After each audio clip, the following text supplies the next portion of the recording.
Hello, boys. Today's topic is the Western Corridors. The Western Corridors are young fold mountains like the Himalayan mountain range. These ranges are about 6,500 kilometers long and stretch from Alaska in the north to Panama in the south along the western coast.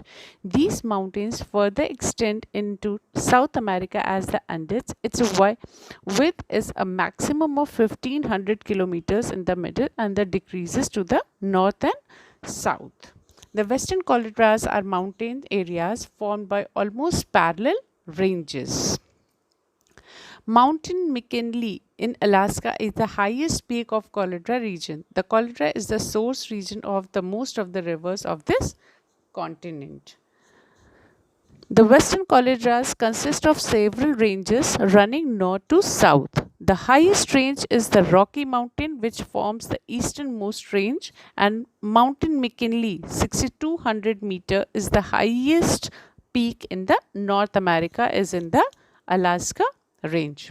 The Alaska range is found in the north and the Cascade Range in the middle and the coastal range along the coast.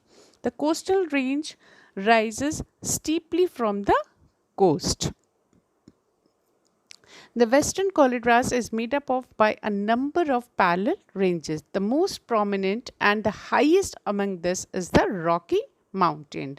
Others ranges of this region are the coastal ranges and Sierra Nevada. A number of plateaus are situated in this area. Most of the plateaus are intermontane plateau. What is intermontane plateau? A plateau surrounded by mountains. Okay. The largest among these plateaus is the Great Basin. This is the largest intermontane plateau of the continent. This is also an area of internal drainage. The rivers from this area do not reach the sea because the mountains form a high border of the intermontane plateau. Between the Rocky Mountain range in the east and the Pacific coast lies in the series of intermontane plateaus. They are the Columbia Plateau and the Colorado Plateau and the Mexican Plateau. Many of these plateaus have been cut up of the river. Some of the rivers like the Colorado have cut very deep gorge known as a Great Canyon, which is a truly majestic. Colorado Plateau extends to the south of the Great Basin. Colorado is the major river of this region, and the river along with its tributaries had a cut deep valley in the soft rock. At many places, these valleys are as deep as like 1800 meters. Such very deep and long valleys formed in the great of soft rocks are called canyons. The Great Canyon of Colorado is the largest canyon and it is known all over the world. The northern part of the Colorado has a number of active volcanoes, especially in Alaska and Mexico. In many areas, the water in the interior of the earth is heated and it comes out of the rock as fountains of the hot water. Such fountains of water throwing up hot water and steam periodically are called geysers. The Old Faithful is the most famous among these and it is situated in the Yellowstone National Park in the United States of America.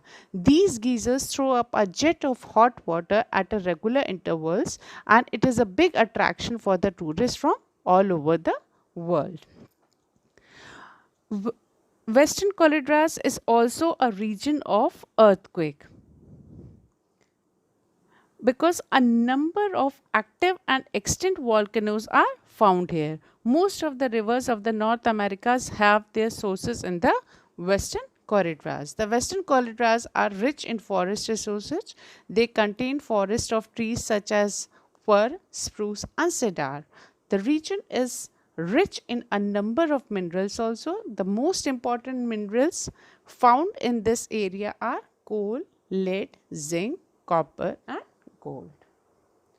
So this was Western Colorados.